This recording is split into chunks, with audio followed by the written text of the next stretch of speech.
السلام علیکم جی، اجمل جامی آفیشیل میں آپ کو خوش آمدید کہتے ہیں۔ 9ویں محرم ہے آج۔ 9ویں اور 10ویں کو میرا خیال تھا کہ شاید میں ویلاگ نہ کر پاؤں۔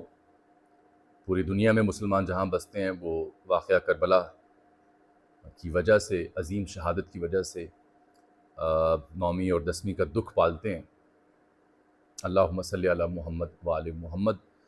لیکن ہمارے ملک کا ایک عجب المیہ ہے کہ عید ہو، شبرات ہو، غم کا موقع ہو، 9ویں 10ویں محرم ہو، یہاں آئے دن کوئی نہ کوئی ایسی خبر، ایسی سیاسی معاملات پہ بات ہو جاتی ہے کہ جس کی وجہ سے بات کرنا ضروری ٹھہرتی ہے۔ یہی وجہ بنی کہ آج مجھے نہ چاہتے ہوئے بھی ویلاگ آج کرنا پڑا اجمل جامی آفیشیل میں۔ بات میں نے کرنی ہے ایڈ ہاک ججز کی اور قاضی صاحب کا کیا پلان ہے۔ ایڈ ہاک ججز سے مخصوص نشستوں کا کیس کیسے جڑا ہوا ہے اور قاضی صاحب نے بظاہر کیسے حکومتی جو 4 فیصلے تھے ان کی گاڑی کی ہینڈ بریک کھینچ دی ہے ایڈ ہاک ججز کی بات کر کے۔ یہ بڑی گہری اور دلچسپ خبر ہے جس کا تجزیہ میں آپ کی خدمت پیش کرنے جا رہا ہوں۔ چینل سبسکرائب کر لیں، آپ کی بہت مہربانی، محبت ہوگی۔ عرض یہ ہے کہ آپ نے 4-5 دنوں سے جو اس خاکسار کے چینل پہ جو ہم نے پیشن گوئیاں کی، جو خبریں دیں، آپ دیکھ رہے ہیں کہ وہ مور اور لیس درست ثابت ہو رہی ہیں۔ حکومت بوکھلاہٹ کا شکار ہوئی مخصوص نشستوں کے کیس کے بعد، اس فیصلے کے بعد، اور پھر انہوں نے وہ کل فیصلے کیے جو کل عطاء تارڑ صاحب نے سنایا کہ پی ٹی آئی پر پابندی لگانی ہے، عمران خان، قاسم سوری، عارف الوی پر آرٹیکل 6 لگانا ہے، مخصوص نشستوں کے کیس کے فیصلے کو ہم نہیں مانتے، ریویو میں جائیں گے، اور ساتھ انہوں نے کہا جی باہر بیٹھے جو پی ٹی آئی کے حامی ہیں ان کے پاسپورٹس اور آئی ڈی کارڈز بلاک کرنے ہیں۔ یہ 4 فیصلے جب عطاء تارڑ صاحب نے کل سنائے تو کل پورے دن کے حوالے سے ایک اور دلچسپ خبر بھی لے لیں جس کا تعلق آج کے ویلاگ اور جو اگلی پیشن گوئی کرنے جا رہا ہوں اس سے جڑا ہوا ہے۔ کل ایوان صدر میں 2 سے 3 انتہائی ہائی لیول مشاورتی نشستیں ہوئیں، میٹنگز ہوئیں۔ آصف علی زرداری، پرائم منسٹر اور عسکری اعلیٰ حکام جو ہیں وہ بھی وہاں موجود تھے۔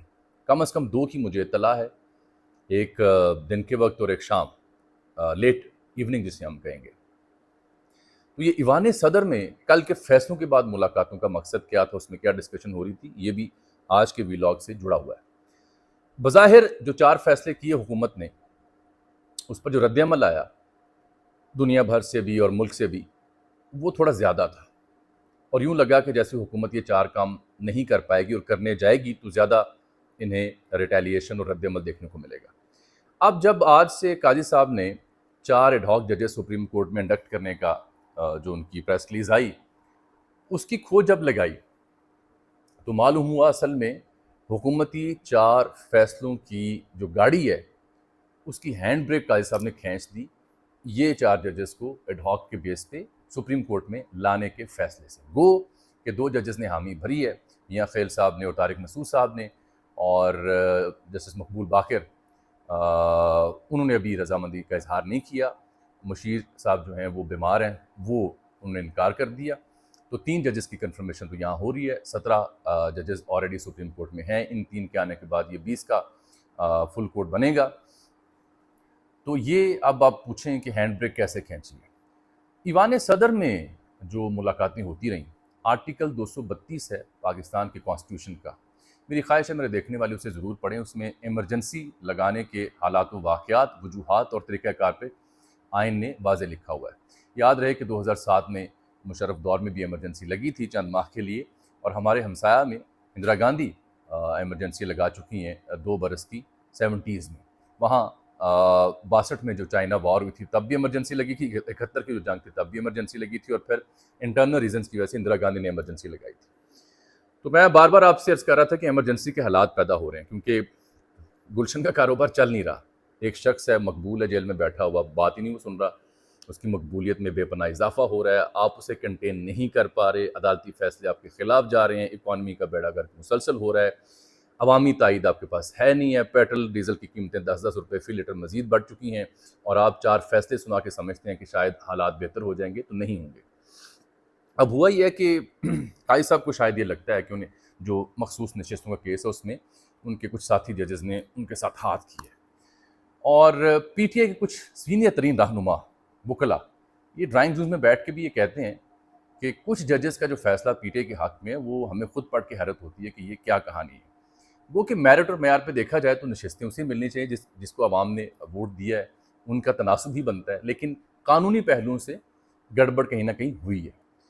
اب جو قاضی صاحب ڈھاک ججز ایمرجنسی جو میں خبریں آپ سے ڈسکس کر رہا ہوں، ان کا تعلق میں واضح پہلے کر دوں۔ مجھے یہ لگتا ہے میری رائے میں کہ رد عمل کو دیکھتے ہوئے کہ مزید سیاپا اور مزید افراتفری پھیل جائے گی، حکومت کے بس کا کام نہیں ہوگا ان 4 فیصلوں پر عمل درآمد کرنا۔ آج ڈار صاحب نے بھی کہہ دیا کہ جو پی ٹی آئی پر پابندی ہے فی الحال اس پر ہم مزید غور کریں گے، فوری طور پر نہیں لگا رہے۔ تو ان کا تعلق میں واضح کر دوں، تعلق یہ ہے کہ ریویو ڈالے گی حکومت۔ ریویو پہلے جو فل کورٹ تھا وہ 13 رکنی تھا، دستیاب ہی اتنے تھے، پھر 4 ججز ایلیویٹ ہوئے تو 17 کا ہو گیا سپریم کورٹ، اب 3 ججز اور آ رہے ہیں تو یہ 20 کا ہو جائے گا سپریم کورٹ کے جج صاحبان۔ تو اب فل کورٹ جب ریویو سنے گا تو 20 کا ہوگا، اور اس میں قاضی صاحب کی ظاہری بات ہے یہ اپنے چاہنے والے یا ان کی اپنی چوائس ہے جن ججز کو انہوں نے ڈھاک کے اوپر لے کے آنے کا فیصلہ کیا ہے۔ تو اب جب ریویو ڈلے گا تو نہ صرف قاضی صاحب کا جو پدڑا ہے وہ نئے ایڈ ہاک ججز کے آنے سے بھاری ہو جائے گا، بلکہ قاضی صاحب کو اور حکومت کو یہ امید ہے کہ ریویو میں فیصلہ ریورس ہو جائے گا۔ تو اگر صرف مخصوص نشستوں کا معاملہ ہی ہمارا حل ہو جائے اور پی ٹی آئی کو نہ ملیں، ہمیں 2/3 مل جائے تو وی ول بی اوکے، اور ہمیں پھر باقی 3 جو فیصلے ہیں پی ٹی آئی کے خلاف ان پر عمل درآمد پھر ہم ذرا سلو اور بڑا ہومیوپیتھ طریقے سے کرتے رہیں گے، شاید ان کی ضرورت بھی محسوس نہ ہو۔ تو یہ ہے وہ ہینڈ بریک جو قاضی صاحب نے کھینچ کے بظاہر میری اطلاعات کے مطابق اور میرے تجزیے کے مطابق حکومت کو ان 4 فیصلوں پر فوری عمل درآمد سے روکا ہے کہ سال وہ بندے تینے ڈھاک رسی رکھ رہے ہیں، فل کورٹ بیٹھے گا تو یہاں ریویو بدل سکتا ہے۔ گو کہ ریویو کا جو اسکوپ ہے بڑا نیرو ہوتا ہے، کوئی ایرر ہو ججمنٹ میں، تکنیکی غلطی ہو تو اس کو انٹرٹین کیا جاتا ہے۔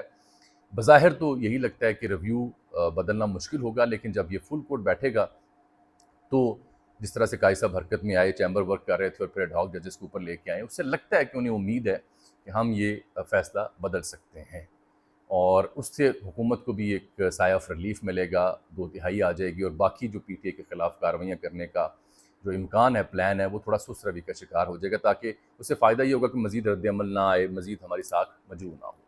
تو یہ ہے اب تک کی پلاننگ جو ایوان صدر میں مسلسل بیٹھکیں ہو رہی ہیں۔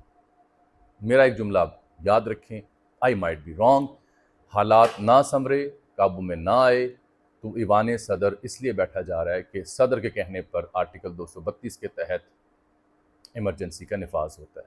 ایمرجنسی کا وہ آرٹیکل اگر آپ پڑھیں تو اسٹیٹ آف وار ہو، ایکسٹرنل اگریشن ہو یا انٹرنل ڈسٹربنس ہو تو بھی ایمرجنسی پروکلیم کی جا سکتی ہے۔ تو ایمرجنسی سے بچنے کے لیے اب آخری تکیہ فل کورٹ کے 20 رکنی پینل کے ذریعے ریویو کو پلٹنا ہے۔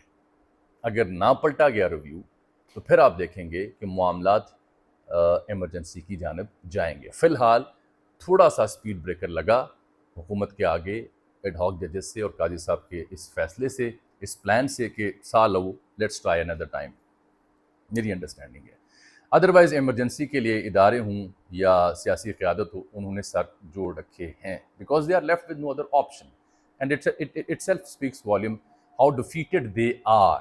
یہ اعتراف شکست ہوتا ہے جب آپ ایمرجنسی کی جانب جاتے ہیں۔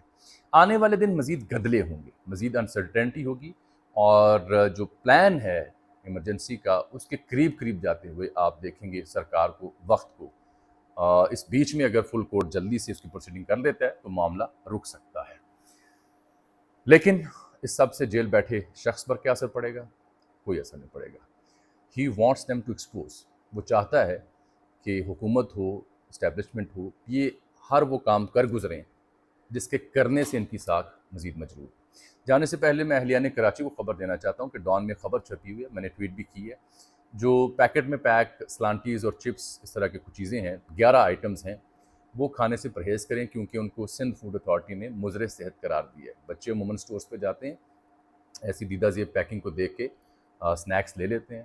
وہ خبر ضرور پڑھیے گا تاکہ آپ کو ان پروڈکٹس کی ڈیٹیل آپ کے سامنے آئے اور اسے کھانے سے پرہیز کیجیے گا۔ مجھے آج کے لیے اجازت دیجیے۔ سلام یا حسین، اللہ حافظ۔